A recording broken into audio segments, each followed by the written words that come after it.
you as Josh. Okay. Imagine you guys have gone out, then bill imekuja. Uko hapo na calculator. Divide by 2.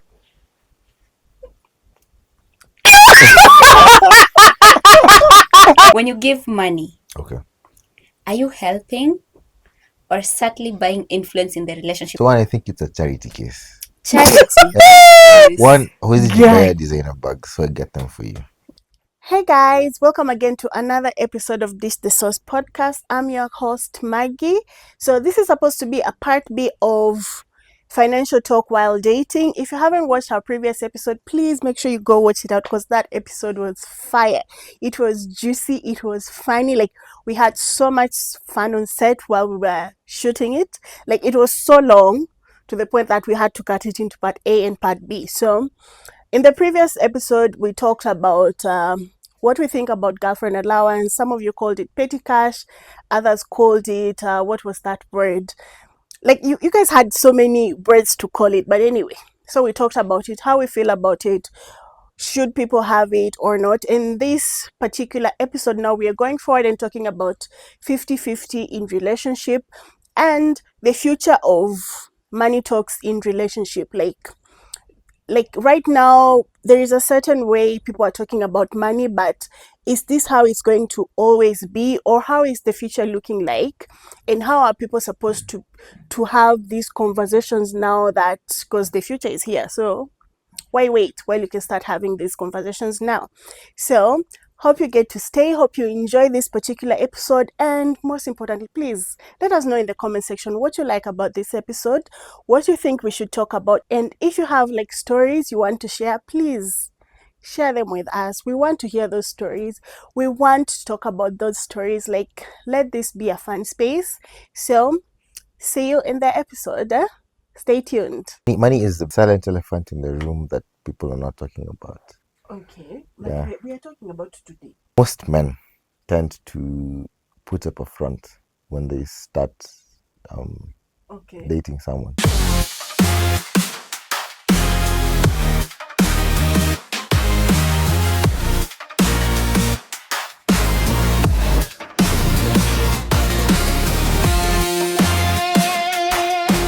Would you go 50-50?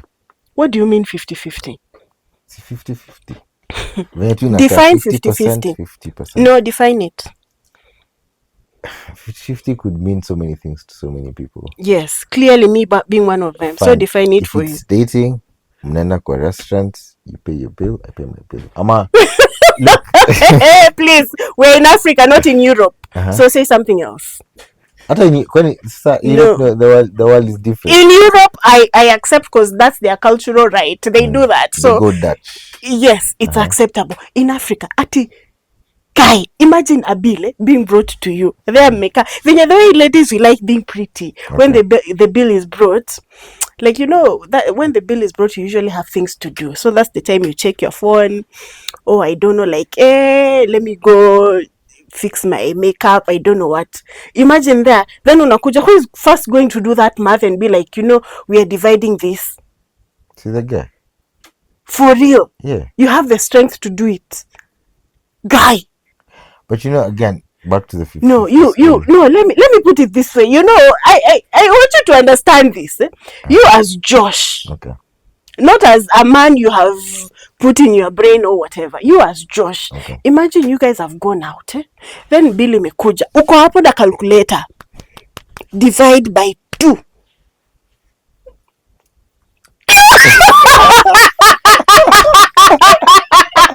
So no tell that nothing no. See, even you don't believe in it. So please, if you don't believe in it, please leave me out of it. Fine. Here's the thing. Mm-hmm. First, dating should be an avenue where we're setting like the foundation for a potential marriage. Yes, definitely. Yes, I agree. Now, with my generation, we have, whether we like it or not, tunaenda kuwa na a household where we have both the mother and the father, or the husband and the wife, what they want to earn. I agree. At a stats were done recently, we have a higher number of women earning above 100K Maggie. Mimi na So, earn chances 20k, are- please. 5k. No, 5k. Sasa Maggie unataka mimi una 20k. 5k, 20K. please. 5k. Let's Did go you- back. Maggie, God, please. Maggie. I know wanasemanga thanks you create. This one is not created. I've Maggie, whispered. 20K. You did not hear this, Lord. In Jesus' name, amen. 5k. How much is your hair? Because it's not yours. But how much is your hair? Are you paying for it? So chances are we're going to have a household where both the man and the woman are equally contributing, either equally or partially contributing to Partially contributing, what the I household agree. had. I have a story. I know of. I was watching a podcast the other day about, I think either the PR manager or event organizer was Soulfest. She's an Indian. So what they do in the household, Kwanzaa, she was given. They stay in somewhere around Bomas. The house was given to them as a gift from the females, so the woman's dad. Alafu, what they do, so they stay there, so they don't pay rent. Okay. But the man Can I takes say care. this? Okay, fine. Okay, you continue. This is the second time you're bringing up an Indian woman. Is your girlfriend Indian by any chance? Oh, you're looking for an Indian woman by I any played the chance? fifth. Back to Please this. continue. Back to the story. Please continue. So what they do in the household, she takes care of. They've divided finances. So the husband takes care of all the essentials. So school fees, water bill, food, anything that you deem as essential. And then Sasa Yeye, she takes care of all leisure activities. So Netflix, whether they have Showmax, vacations, that's her role. Vacation. Yeah. Mtaenda Naivasha. Compare Please, we'll be vacations. going to Naivasha. Hapana. As long as it's not specified, I will take care of vacation. It's not specified. Please go on. But my point is, they've divided their duties. Yes. And that's what I'm seeing with my generation. Okay. Women are empowered. Yes. So whatever you had planted in your mind that the man will be the so unless you're getting married to a billionaire or some movie star in the Jeff US. Bezos, Na where you are, ngapi? see me. Let's be realistic. We I don't am have praying. Jeff Bezos. I was praying. Hatuna Jeff Bezos in Kenya. Kuna a version of Jeff Bezos. What is he called? Ni mimi ndio niko, ni Benji ndio niko, and so many other men who are like me. And regardless of how we put it, You just have to specify anyway when you go. ni mimi. Okay. Any mwingine. Please continue. So yes, I don't know how we're going to adapt to that, but a fact is, with women being empowered, we are fighting for the same job. Okay, but no, yes, we are fighting for the same jobs. I am not refuting that or whatsoever. Okay. But here's something. I need you to also agree with me. This one you cannot say no to. Don't have any makeup power in that Okay. one. Men. Men are givers. Naturally, you are givers. Okay. And you love giving. You love spending on yourself. And not actually, okay, fine. Men, this generation love spending on themselves, but generally you love giving out to people. So here's the thing. If your man is not spending on you, he's spending on someone else. He's spending on someone else. I disagree. Yes. I completely disagree. For me to know that you are spending on me, but it doesn't have to, like, you don't need to spend like $1 million bob or something. The other time I gave you an example of like this man who went to KICC and then he spent on his family, like just buy sandals and what. Like, this man didn't have like a lot, but even the small he had, he's like, you know what? Let me spend on my woman. Because like before this, you even talked about this. You were saying, and you're the one who was saying this. You were saying a woman who is kept by her man, the man who is providing for her, you can know, you can tell she looks nice. Not me. This is me. So this is the. But this is your money. You're not, and you still look nice. So imagine if this is my money, and you have to match this and top it up. Not this. Top it up. For me to feel like you are the provider. It's not me who decided kwamba men are providers. As women, can I finish please? As women, it's not that we don't, like niseme aje, we are born like that. The way when you spend on us, when I say that when men spend on women, like that man would look handsome. Oh my goodness. Like unaona, like hata uongee aje, you remember we were saying if a short man spends on you, he becomes 6 feet tall. mi nakataa. He Sasa becomes umeanza 6 feet tall. How men can agree with this? Please. So imagine you, now but that's sasa ulikuwa unasema like if you are a short man you can compensate with money.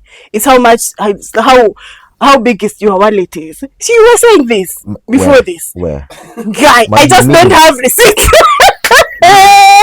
this is what I said, Maggie. This is what I said. In our generation, most men lead with money. Now, money should be an avenue as to which you're financing an experience. Yes. See what can my hair defines be that what your experience? relationship is. Maggie, as it stands, you're beautiful. I agree, thank you. Yeah. So if a man was to come into your life, atafanya ataongeza wig ingine. Yes. Kuna yenye nimeona ya 55 na 100K. Maggie, you have 5 wigs in your bedroom. It doesn't matter. You can never have enough wigs. Okay. So do you know women are never contented. No, it's not that we are not contented. You know, we have hormones. It's how we were born, and like it's how we are. Today Maggie is wearing this because I'm like cute, easy, classy. Then there is a day I'm like that Maggie. So I need a different wig for that day. So then there is another day I'll be like, today I just want to be a little bit chilled. I need a wig to go with that.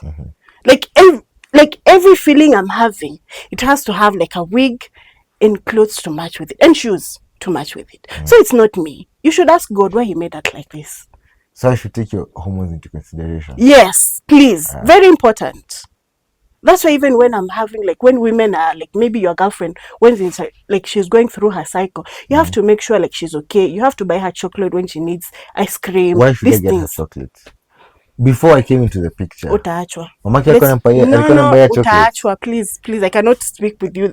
Like surely. Josh. Yes. I will come with receipt next time. This one is lying. This one is lying right here. So I will come with receipts next time. Yes. But have we talked really about money? Why should people start talking about money in relationships? Because right now we have just talked about girlfriend, wife, and everything. Should people really talk about money? Like, let's get serious. Should people really talk about money in relationships? Money is a really vital part of any relationship. Yes. We cannot discredit the fact that money is used to... money is actually the foundation of any relationship. And it's not there. It's not love. No, Maggie. Okay. Money is very important. Money is like salt. Get tired of me like money is like salt. Food ikiwekwa enough salt, the food will taste just okay. Yes. But if the salt is ikipita kidogo ama isiwekwe hata kidogo, you'll notice the difference. Kai, can you repeat that? Usiweke salt hata kidogo. Please, can you repeat that? Maggie, can repeat it for yourself. No, I want you to say it for the other men to understand. Like, mine is like salt. So you give it, even the little salt, you have to make sure you have the right amount. You'll feel the absence. Oxidate if you don't have and if anything. It's there, chances that I would feel the up. You just move. Things will be okay. Now you'll be focused on other things. Now build on your love, build on whatever else that you need to build on. But money is this really silent factor that no one really wants to talk about. But it's very, very important. But how soon should people start talking about money in their relationships? As soon as they meet for that coffee. The first date? Yeah. Why? Okay. I don't know about first date personally. You don't have to put all your cards down and be like, this is what I earn, this is blah, blah, blah, blah, blah. Once you gauge and you're ready enough. I will not tell you how much I earn. 5K. You don't need to tell me how much you earn, Maggie. Okay. That's not all what money encompasses. Plus, the burden of finances falls mostly on the guy. Okay. So it's up to the guy to lead with that conversation. Also, it's the guy who should start that conversation. I believe so, yes. Okay. So I have this thing, but now you've said a guy. But anyway, let me just share this because now this one threw me off. There is people are very direct out here. It got me thinking. Back I had to start assessing all my money talks out here. So one of my friends was saying, now for her, when she's starting like to date with someone, like in the first conversation, she'll be like, okay, so do you have like an entertainment budget? So if we were to date, like how much would you spend on me?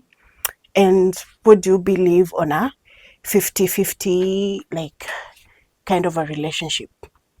So first of all, like if you had like maybe a woman give like on a first day, that's how she talks to you, what would you think about that? Is it like you feel like maybe this is a red flag, or this is like now she's just self-aware? Tutamaliza kule hivi na sitashika simu yake. Story itaisha hapo. But why? Why are you putting demands? It's not a demand. At entertainment budget or 50-50. Why are you talking about such things on our first date? Okay. Man, so I it should be need to get to second know date. you as a person first. Wewe mbona ushakimbia kwa story yetu? No, here's the thing. You said there are some women wako na wigi 100K. She has this kind of a budget and all that. So she needs to know, because she will give you that bill and be like, hey babe, I need this much.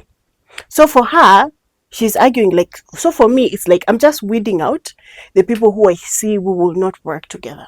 Instead of me like staying in a relationship and pulling someone along, and this person can't even meet my expectations, I'd rather be like, you know what, I need to know what kind of a budget are we working with, because I will be expecting something for the maintenance. I don't think that's how relationships should work. I think that's a very skewed manner of looking at it. Okay. For women who move with that kind of thought, honestly, just look, they need for the money, Okay. not the person.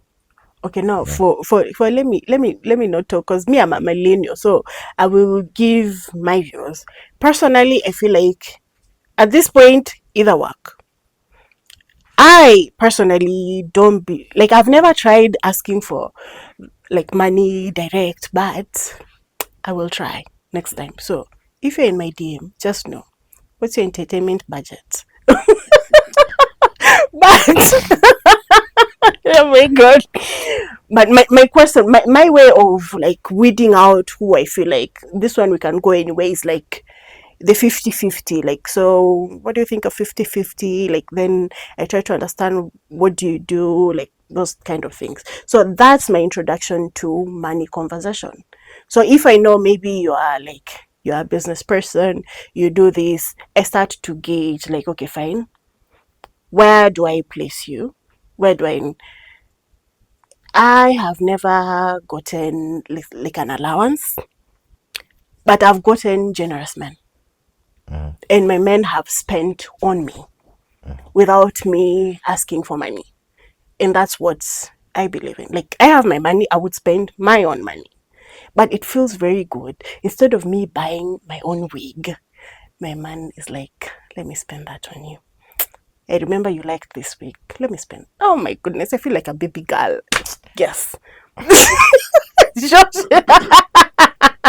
So anyway, so that is from a millennial. And do you know we talked about this earlier? I have a theory. Men under 40 don't know how to date. You are men under 40. No, not under. Sorry, above 40. How you could date? No, they know. No, they move with your history, your past. I wanna language. So you have. So umesema you have. Hiyo naweza nikakurushia hii pilo. Unajua kujitetea aje? These men don't even ask women out nowadays. Do you even know how to katia a chick right now? Sikia sauti yangu. God. Can I hear you roar? Hebu let me hear you roar first. So sauti ndio inakuuza hapa nje. Magi sikia sauti yangu. You know, there's a reel I sent a friend of mine. He's really tall. And for this, so the girl, quite real, the girl was asking this guy, so how much do you make? The guy's like, I'm 6 foot. Oh, would you take me out to this and this place? I'm 6 foot. Stupid. What is he bringing to the table? The 6 foot. Now, let me tell you something, Maggie. You don't have to lead with money. Let me tell you, women are not actually impressed by generally how I feel about what I've observed. Money is the least factor if a guy actually knows how to lead a man-to-woman interaction. Person I accuser agree. later. I agree. Man, kwani hawa Jimmy Stacks wanakuanga do? But do you know their purpose? Uh-huh. Do you know their work? What's the work? Wanakuanga na kazi moja. Uh-huh. To lay the Yes. wood right. Wanasemanga nini? Oh my goodness, I cannot say this with a straight face. Chapa hiyo kitu. We've had stories, man. We've And had they need to- stories. Yes, but Yeah. they have only one job. Which is And like you just do it and go. That's it. Huh? And here we are talking about, because we're not looking at those ones as providers or anything. We are looking at those ones are like those momentary guys. Like when you have needs, they need to help you fix those needs. 30 minutes, 1 hour. Now wendo ukiendanga, please don't stress me. so you have a man for money, you have a man for your needs, you have a man for you'll never understand women. We can never finish this. Anyway, but here's the thing. Okay. Let me say for women, lastly, let me tell us for women. And for most women. Okay, fine. Let me speak for me. I won't ask you for money, but I need to know that you can provide. Okay. And part of that provision is, your woman is like, maybe she needs to do her hair. She needs to do her nails. She needs to do this. You don't need to be paying monthly. Actually, I've realized most Kenyan men don't do monthly like allowance. They mostly do petty cash and pocket money once here and there. But like they will foot in maybe the salon. Like you are seeing her and you're seeing all the effort she's putting to look that nice for you. That's all we're asking. Then on the other hand, it tells her like, even if you guys go start a family, you can provide for that family. You can pay that rent. You can do this thing. If there are no things in the house, you can provide. That's what it's saying. So it's not really about you paying for that wig or the nails, but it's the message is sending that if shit gets to shove, I got you. You don't need to worry about the next meal. You don't need to worry about this. Like, I can take care of you, make sure you maintain how you look and everything. Yes, that's my take. Anything you want to finish? I've actually heard what you've said and it makes sense. For me, I'd finish with generally men should not lead with money as the prime factor that funnels a relationship. Okay. Money should only be this thing that is available to supplement or rather facilitate experiences. Okay. Yeah, it shouldn't be what carries the day. Until now, I have to get a girlfriend allowance, or I have to give as a man an allowance or a stipend or what you call pocket money. This Petty should cash. be or petty cash. Like I said, money should be just. This is an avenue where you finance experience. What do you mean when you say experience, like finance experience? I don't have to approach you with the aim of I want to impress you with what I have. Yeah. But on a random evening or a random weekend, let's go to Naivasha. Okay. No. That's an experience you probably have and you'd live to tell. Can that experience include my wig? Magia chana mambo ya wig. I think let us end this here because we have talked for the longest time. So guys, let us know what you think. Do you also believe in pocket money, allowance, petty cash, or whatever? And ladies, be honest in the comment section. I have carried your grievances like they are my own. I have carried that cross for you today. So if there is anything that I missed that I should talk about, please comment section below. Okay, before we end, this is the part where you get to know your guests. Not your guests, we are co-hosts. You get to know your co-host. So today we are going to answer some quick fire questions, and we have potato cutlets, as Josh likes calling them, nimeshindwa piglets. kuzita cutlets. Please tell us. For some reason nazita piglets, sijui mbona, but yeah. There is no pig anywhere here, but anyway, here we are. So let's hear the questions. Okay, so these are the questions. They're just quick fires. So Okay. usifikirie sana. Josh. So we're So who starting with starts, Maggie or me? we're starting with Maggie, but first Okay. of all, Mi let's naeza just kula, pick si the yes Okay. and tell us and show us. Can he also dip some sauce? Please do. We have the chili, Nangoja the akuje hapo intense red. Tumia chili. chili. I Acha prefer, progressively. this looks like the lemon and herb garlic. Next time sieki kitu. Yes. Okay, so Maggie, if a partner stops giving you money, does your attraction to them change? And do you think that has any say about you?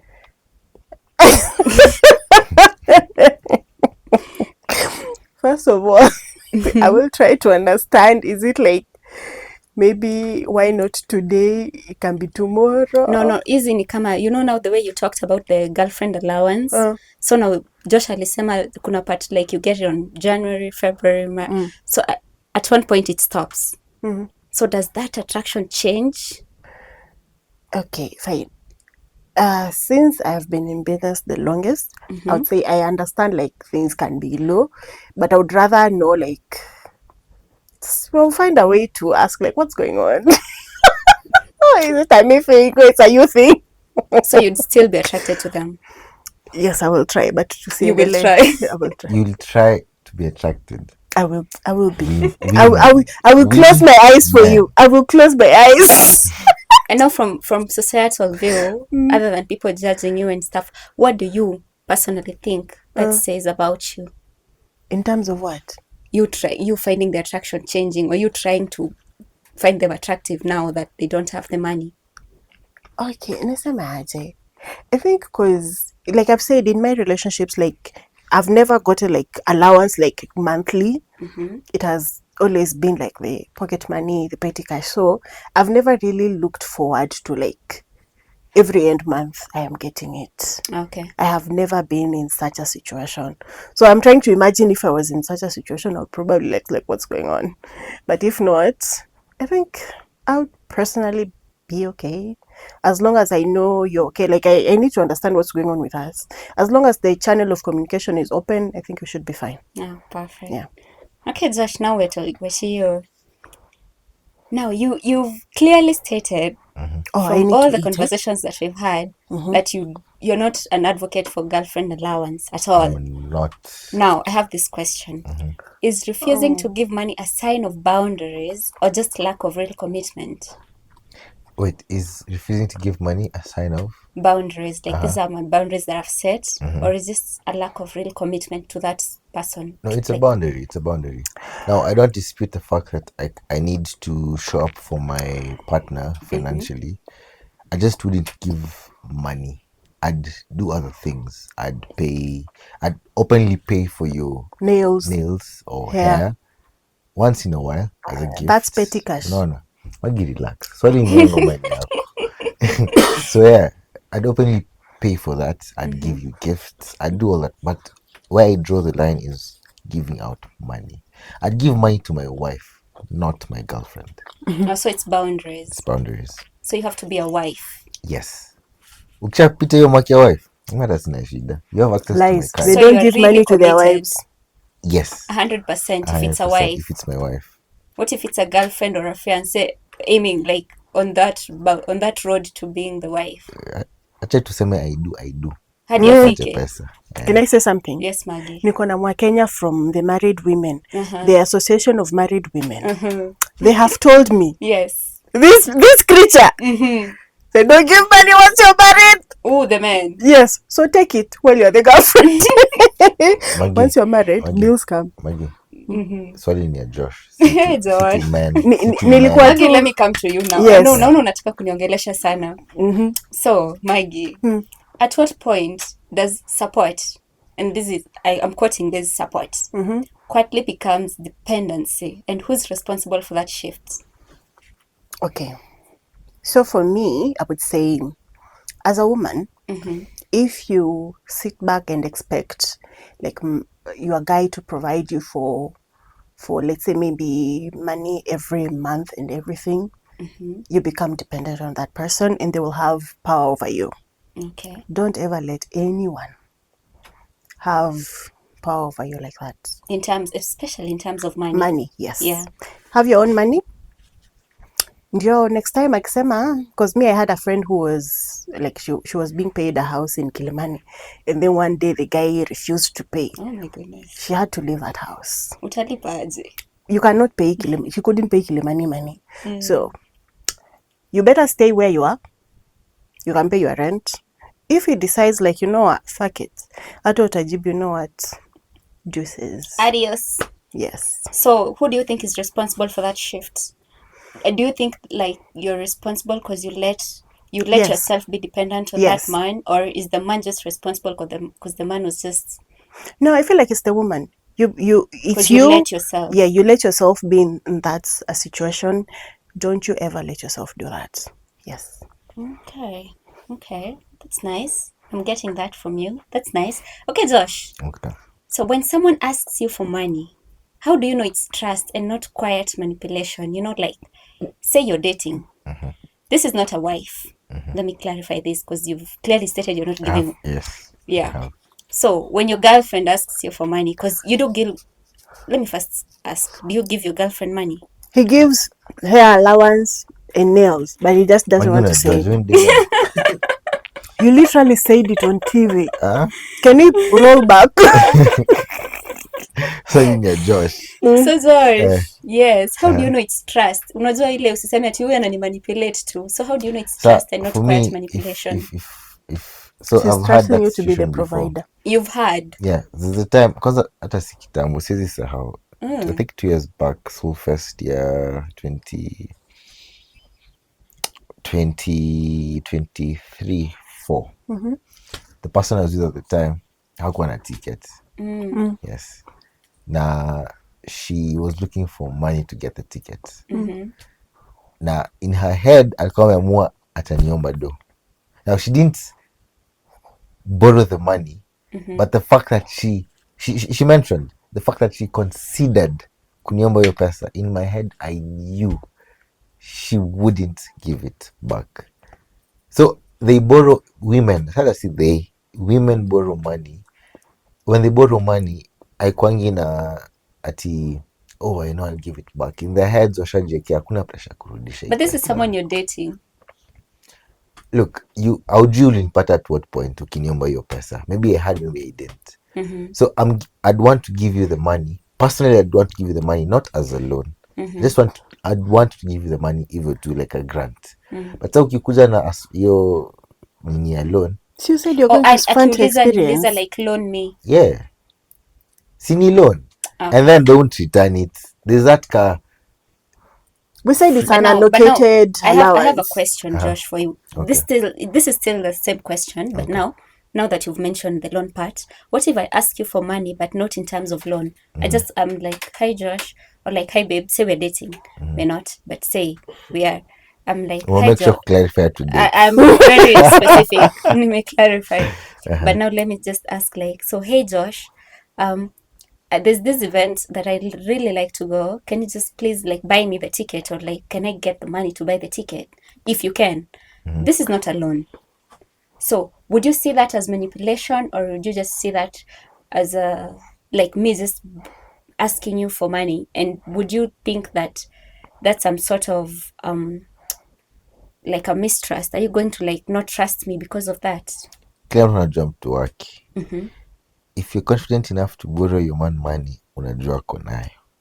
Na ukimuomba, kila mtu anajua tu. Yeah, so that's what I'll say. Kila mtu anajua mtu Maggie, wake. why are you raising your hand? Period. Because Please, in you have a point. reality, yes, you remember he mentioned the soul first. Yeah. So since the woman knew mtu wake, in this case, Josh, alijua ako nayo, the man himself. and he can provide. The big man. Yes. Look, this is Big what I do. bazoo. I wouldn't want to give money out as a loan. I just want to give the money as, just take it. But not as a loan. Not as a loan. So tusitumie loan. Okay, now we're... Sema now- tunataka pesa. Okay, okay, good. Now back to Maggie. You eating. And this one. How are the cutlets, by the way? How, as Josh calls them, how are the piglets, Josh? Yes. I've never seen Josh take Tell this us, chili. how is that? Did he use the hot chili? He Jo- is.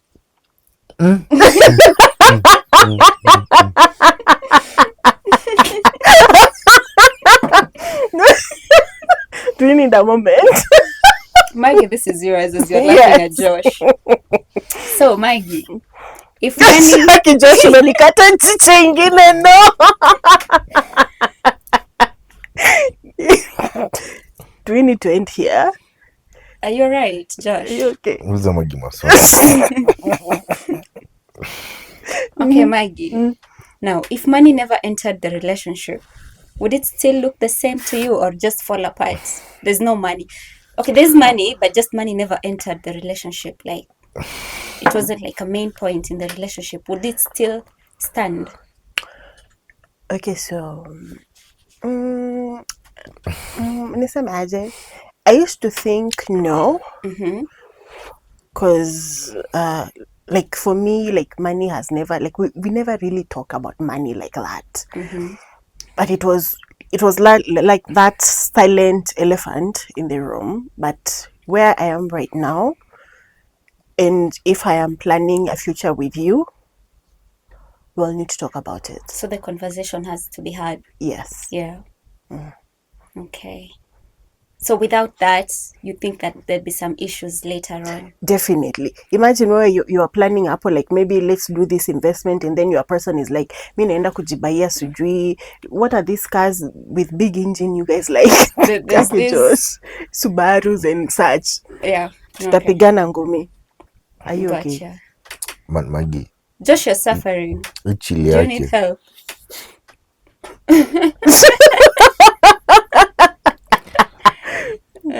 Josh, Do we end here? Ungeshuliza swali. yeah, yes. I like that. Josh. Now, you're in a position to give. Oh, now let me ask before I explain myself. So, Josh, if you can give but choose not to, are you being disciplined or selfish? And let me clarify this. You're in a position like you are capable of giving. Not that you're struggling to give, but you're just not giving. Is that discipline or are you just being selfish? I And think this is giving to your person, whether girlfriend, wife, whoever. I think it's discipline. People did get. You're people capable. didn't- Let me tell you. repeat. You're nimesikia capable. audition, You nimesikia. have money, I have. but you're Yes. not giving. Yeah, it's discipline because even the wealthy didn't get the wealth through giving handouts to people. You call giving your girlfriend or partner, It's a handout. it's a handout. Sinamsaidia. Ama. Oh my goodness, who are you dating? Anyway, Maggie, let me acha niachane na Josh. Hapo Is siezani. this naona the last exam. question? Can we end here? No, please? to you, Maggie, Yes. is expecting financial help a reflection of standards or hidden insecurity? Can I clarify? You need money, not you need, like you just expect. So when you're expecting financial help, are you like, do you see yourself like your standards are low, or are you feeling like, do you feel insecure? Does it make you feel insecure? Okay, so first and foremost, I have never expected. Okay. So I cannot relate. Yes. Yes. Madam, clap that. Can I end it here? Because I honestly cannot relate. But haimaanishi kwamba I wouldn't like it if you provide, please. Yes. Okay. I will end it there. Yes. Aya, sasa this question ni Josh. Okay. Are you okay? Josh kwanza Naam, amerudi okay. sawa sasa. Niko sawa. Aya. When you give money, Okay. are you helping or subtly buying influence in the relationship? Josh, you don't give money, but I'm saying If I was to give money, if you were to give money, yeah. are you helping or like just being nice to your partner? Or are you subtly buying the influence? Now you want to show them. Unaonaga the way these people can like love bomb you. Say now this is money bombing you. Like money after vacations, after handbags, after designers. Are you buying influence or are you basically just loving that person? Is it your part you're helping? Is it helping or loving? Go specific. Zote, helping, loving, or are you buying influence? So one, I think it's a charity case. Charity. Yes. One, who is it you Yeah. buy a designer bag, so I get them for you. But what if I can and you still do it? Oh, no, then that's love. But if hawezi, mi nakusaidia.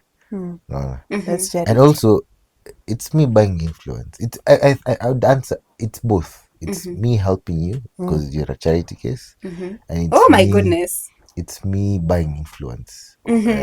So ukienda tu kienda huko nje utakuwaza my man got me this, my man got So me Josh, this. if we're dating and I can't buy what is this bag? Hermes? Hermes. Yeah, now we are not buying influence. Now, am I a charity case to you? You Because are. you can afford it and I cannot. Yeah, you're a charity case. Kwani charity ina machanga? I'm not your girlfriend. Hey my lord. You are charity Hata case. niache kukasirika. Now I have 2 more questions for the both of you. Are you and then serious? zinaisha. Okay. My questions were quick, fire, hot, all this, but we're done. 2 more. Sasa I need to the both of you. Mtaanza separately. Now do I start? Let me start with Maggie. Ladies Guy. first. Ladies first. Kula chili. Ladies first. Maggie hujakula chili. Nimekula. Umekula? Okay. If your partner earns more than you, do you expect them to give more or treat you as an equal regardless? Huh? Repeat. If your partner earns more than you do you expect them to give you more or treat you as an equal? Can both be yes. To me, both is yes. Yes, you give me more and treat me unequal. You still want more because you're earning more. I want you to spoil more. Spoil me. Sawa sawa, baby Yes. girl. Yes. The Josh. man in some millennials, they have a very skewed way of thinking. Oh my goodness. Like, this is what Gen I Z. believe. And I actually have a story for this. You see, like I said, with my generation as a Gen Z, chances are I'll interact with women who earn more than me. Will I expect them to say I'm in a relationship and my partner earns way more than I do? What does that mean? Would I now expect her to give me money because she earns more than I do? So what do you do? I want to be with a partner who earns more than me. Josh, you can never date someone who earns more than you. Nope. Why? You'd feel insecure? It's like a power play. Yeah, I wouldn't date someone who earns more than me. Just as let me give you a story. So I don't know where I had this story from. There's a guy who was earning a female who was earning 1.5 million, and the husband was earning 300k. Now, before that, well, may agree the husband would pay for the essentials, so rent, school fees, nini. But gradually, the woman got promotions at the place where she works, and rose to ranks za kupata 1.5 million. Now you're getting 1.5 million, so this is more money. You'd want to live in a bigger house, bigger space, safer neighborhood, but it's the husband who pays the rent, not you. So yes, you're capable of paying the rent, but say if you're to move to a bigger space, now who will pay the rent? Where am I, your husband? Can't you have a conversation about it? Now you can have and that's why I say for my generation we'll have to normalize these conversations. Hatuwezi hepa. Women can't keep screaming they want their husbands to do a bigger percentage for them and they're earning more. We'll have kutakuwa na middle ground. We have to meet in the middle. Tuna earn 5k. Let's move on. Okay. Now the last questions. This one is to the both of you again. So is transparency about money intimacy or a loss of personal power? Do you feel like, Maggie, let me start with you. Do you feel like if you tell if you're very transparent about money, and your income and all that, do you feel like is it connecting you both intimately, or are you feeling like you're losing power when your partner knows like how much you earn, or like how much you like the money allocation budget or whatever you're doing? Okay, I feel like it should bring you guys closer for two reasons. First, since money is usually one of those silent big factors in relationship, you need to know expectation of the other person. Yeah. And if they are able to meet you where you are. So if you guys have that honest conversation about money, this is what I can afford at the moment and all that, and the other person feels like they can't match you or meet you where you are, then they were not meant for you. You would rather let that go, otherwise it will stress you. So you feel like it's important to have that conversation. Yes. It's intimate. Yes, it should. Yes, it You don't is. feel like you're losing power. No, it's not. But me bado ni 5K. Okay, how about you, Josh? Kitu moja nimeestablish na the many years I've had, women will never be open about how much they earn. That's a Josh, who are you fact. dating? Women, fine. Would you be open about how much you're earning? Yes, so if you're my partner and you know now this is something, this is what I say. If I consider you my partner and we've established we're in this relationship together, now this is someone who I'm seeing a future with, then I'd be open to talking about money, because now you know money is important, and this is money. So money is what will guide our family. Money is what will build our family. So, and if I'm open to like having a family with you, I think I'd be open to that. But if you're just someone who I can't see myself with, like in 5 years, 10 years, then why would I have this conversation with you? But if now this is a question for partners. So if I'm seeing you as my partner, then I'll be intimate with you enough to talk about money. And I won't see it as like a power play or like I'm losing power or all that. When tu nimesema talk is cheap. It's okay. You said when you wangeshi. So many women out here are not open about how much they earn.